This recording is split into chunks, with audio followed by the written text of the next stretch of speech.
जो हमारे main character Charlie है वो टाइम ट्रैवल करते हैं।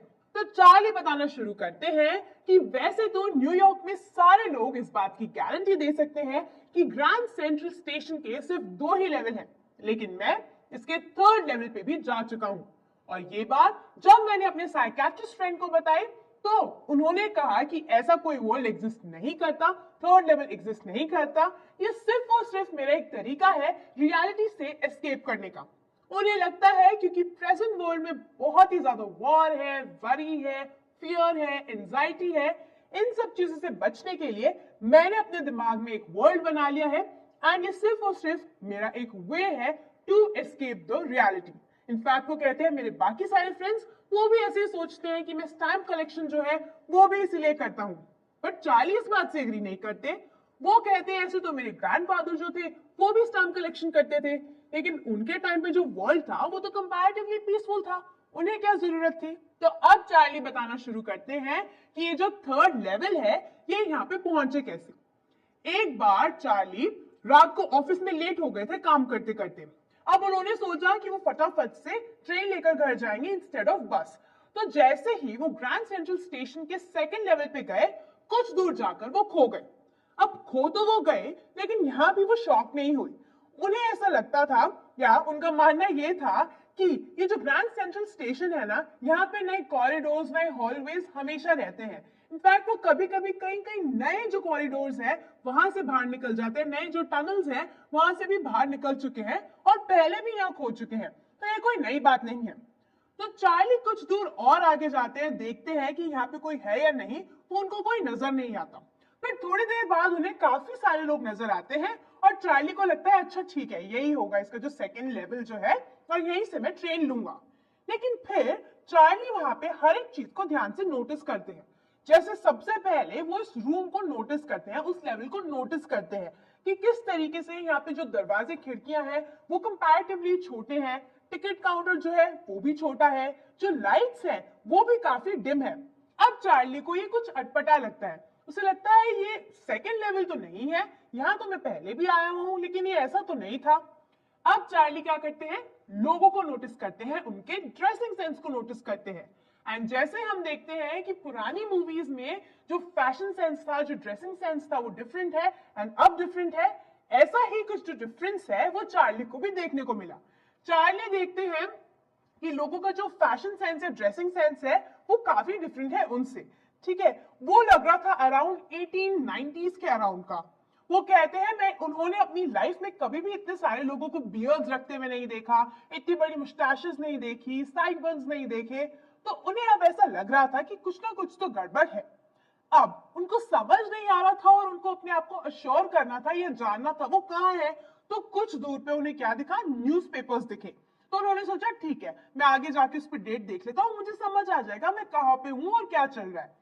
अब जैसे वो न्यूज़पेपर के फ्रंट पेज को देखते हैं उन्हें डेट तो नजर नहीं आती, लेकिन उन्हें उस न्यूज़पेपर का नाम जो है वो दिख जाता है और उसका नाम क्या है, द वर्ल्ड। अब चार्ली को याद आता है कि द वर्ल्ड नाम का जो न्यूज़पेपर था ये तो बहुत पहले पब्लिश होना बंद हो गया था। चार्ली यहाँ पे थोड़े से अजीब फील करते हैं, तो वो आगे जाते हैं पब्लिक लाइब्रेरी में और अपना ये जो डाउट होता है उनके दिमाग में कि वो है तो है कहाँ पे, उसको क्लियर करते हैं। तो वहां पे जाके वो देखते हैं जब न्यूज़पेपर पे डेट, तो न्यूज़पेपर पे जो डेट थी वो थी जून 11, 1894। अब चार्ली को विश्वास हो जाता है कि वो प्रेजेंट में तो डेफिनेटली नहीं है, वो टाइम ट्रैवल कर चुके हैं इन द पास्ट। लेकिन चार्ली इस बात को जानकर शॉक नहीं होते या सरप्राइज नहीं होते, इनफैक्ट वो खुश हो जाते हैं। उन्हें ऐसा लगता है ये तो बहुत अच्छी बात है, यहाँ वाला वर्ल्ड बहुत पीसफुल होगा, मैं फटाफट से जाता हूँ और अपने और अपनी वाइफ के लिए 2 टिकट्स ले लेता हूँ गेल्सबर्ग इलिनॉय की। गेल्सबर्ग की क्यों, क्योंकि चार्ली बचपन में अपने ग्रैंडफादर के साथ वहां पे बहुत टाइम स्पेंड कर चुके थे, उन्हें वो जगह बहुत ब्यूटीफुल लगती थी क्योंकि वहां पे बड़े लॉन्स थे, बड़े हाउसेस थे, बड़े ट्रीज थे। तो चार्ली को लगा ये तो बहुत अच्छी बात है, प्रेजेंट वर्ल्ड से तो बहुत अच्छा है ये वाला वर्ल्ड, तो मैं अपनी वाइफ लुइजा को लेकर यहाँ पे रहने आ जाऊंगा। अब चार्ली फटाफट से टिकट काउंटर पे जाते हैं। टिकट काउंटर पे जाने के बाद उन्हें रियलाइज होता है टिकट कैसे खरीदेंगे, वो उनके पास तो उस टाइम की करेंसी ही नहीं है। उस टाइम की यानी 1894 की करेंसी जो है वो चाहिए थी उनको। अब उन्हें लगा ठीक है, कोई बड़ी बात नहीं है, मैं यहाँ से जाता हूँ, मनी एक्सचेंज करके आता हूँ एंड फिर से मैं यहाँ पे टिकट खरीद लूंगा और अपनी वाइफ को लेकर जो है 1894 गेल्सबर्ग में जाके रहूंगा। अब चार्ली बाहर जाते हैं और फटाफट से जो भी उनके पैसे होते हैं उनको निकाल कर वो एक्सचेंज करा लेते हैं इनटू द ओल्ड करेंसी। लेकिन फिर जब वो ग्रैंड सेंट्रल स्टेशन पे थर्ड लेवल को ढूंढने के लिए जाते हैं तो उन्हें ये जो थर्ड लेवल है वो कहीं पे भी नहीं मिलता और इस बात को वो अपने साइकियाट्रिस्ट फ्रेंड को बताते हैं। अब चार्ली काफी उदास हो जाते हैं क्योंकि उन्हें ऐसा लगता है कि जब मैं इसे नहीं ढूंढ रहा था एक्सीडेंटली तो मुझे ये थर्ड लेवल मिल गया, लेकिन अब जब मैं इसे ढूंढ रहा हूं ताकि मैं यहाँ से जा सकूं तो मुझे ये जो थर्ड लेवल है नहीं मिल रहा। चार्ली कहते हैं वो इतना ऑब्सेस हो गए थे इसको ढूंढने के लिए कि उनकी वाइफ को उनकी टेंशन होने लगी थी, तो इसीलिए अब फाइनली उन्होंने ये जो थर्ड लेवल था इसको ढूंढना बंद कर दिया एंड देन वो रिटर्न करते हैं अपनी पुरानी जो स्टैम्प कलेक्शन है उसके पास, यानी वो अपनी स्टैम्प कलेक्शन के थ्रू जा रहे होते हैं। एंड अब चार्ली कहते हैं नाउ वो और उनकी वाइफ लुइसा दोनों थर्ड लेवल को ढूंढ रहे होते हैं। तो अब ऐसा क्या हुआ कि लुइसा को विश्वास हो गया कि थर्ड लेवल एग्जिस्ट करता है। चार्ली कहते हैं कि उनके जो फ्रेंड सैम वो डिसअपियर हो चुके थे काफी टाइम के लिए और वे ऐसा इंसान नहीं है जो डिसअपियर हो जाए। एंड क्योंकि सैम बहुत टाइम तक सिटी लाइफ को एंजॉय कर चुके थे, उनको कंट्री लाइफ यानी जो रूरल लाइफ है वो बहुत पसंद थी। तो चार्ली को लगा कि जो सैम है वो डेफिनेटली गेल्सबर्ग में ही होंगे और इनफैक्ट जो मैंने उनको बताया था किस तरीके से मैं थर्ड लेवल पे गया था, आई थिंक वो भी वहीं पे है इन द पास्ट। अब चार्ली कहते हैं उन्हें कैसे पता कि ये बात सच है, तो एक बार वो अपनी जब ओल्ड स्टैम्प कलेक्शन के थ्रू जा रहे थे तो उन्हें वहां पे एक फर्स्ट डे कवर मिला। अब फर्स्ट डे कवर क्या होता है, जब भी कोई नई स्टैम्प इशू होती है तो जो लोग स्टैम्प कलेक्शन करते हैं वो अपने आप को एक एनवेलप में खाली ब्लैंक पेपर या फिर एक खाली एनवेलप जो है वो मेल कर देते हैं उस स्टैम्प के साथ, ताकि उस दिन का ये सिंबल बन जाए कि हाँ इस दिन ये जो स्टैम्प है वो इश्यू हुई थी। तो ऐसे ही एक फर्स्ट डे कवर मिला जो वहां पे नहीं होना चाहिए था और वो किस एड्रेस पे था, वो चार्ली के ग्रैंडफादर के एड्रेस पे था जो कि था इन गेल्सबर्ग। एंड चार्ली कहते हैं ये खाली नहीं था, इनफैक्ट इसके अंदर एक लेटर था। एंड जब मैंने वो लेटर निकाला और वो लेटर पढ़ा तो मुझे विश्वास हो गया कि हाँ ये जो थर्ड लेवल है ये एग्जिस्ट करता है एंड सैम जो है वो पास्ट में गेल्सबर्ग में है। कैसे? उन्होंने वो लेटर जो था वो पढ़ना शुरू किया।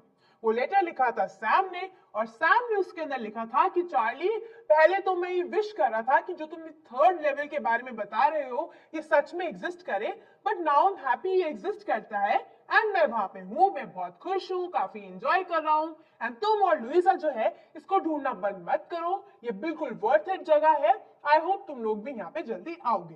तो ऐसा जो है सैम वहां पे लिखते हैं एंड अब चार्ली को इस बात का विश्वास हो जाता है। इनफैक्ट उसमें जो डेट होती है वो लिखी होती है 18 जुलाई 1894। तो अब चार्ली को विश्वास हो जाता है कि डेफिनेटली सैम वहां पे है इन द पास्ट एंड ये जो थर्ड लेवल है ये एग्जिस्ट करता था उनके दिमाग में ही बनाई हुई कोई आप कह सकते हैं एस्केप रूट या एस्केप वर्ल्ड जो है वो नहीं था। इनफैक्ट चार्ली अपने आप को और श्योर करने के लिए वहीं जाते हैं जहां से उन्होंने मनी एक्सचेंज करवाए थे और उन्हें पता चलता है कि सैम ने भी अपने $800 जो है वो ओल्ड करेंसी में एक्सचेंज करवाए एंड वो सोचते हैं कि सैम वहां पे अब हे एंड स्टैक का बिजनेस कर रहे होंगे क्योंकि डेफिनेटली सी बात है ये साइकियाट्रिस्ट का जो बिजनेस है वहां पे नहीं चलने वाला। क्यों? क्योंकि 1894 में जहां पे जो फर्स्ट वर्ल्ड वॉर था वो 20 इयर्स दूर था, सेकेंड वर्ल्ड वॉर जो था वो 40 इयर्स दूर था, काफी पीसफुल वर्ल्ड था, वहां पे शायद लोगों को इतनी प्रॉब्लम्स नहीं होंगी एंड इसीलिए साइकियाट्रिस्ट जो है वहां पे इतने रिक्वायर्ड नहीं होंगे एंड यहाँ पे ये जो स्टोरी है वो खत्म हो जाती है।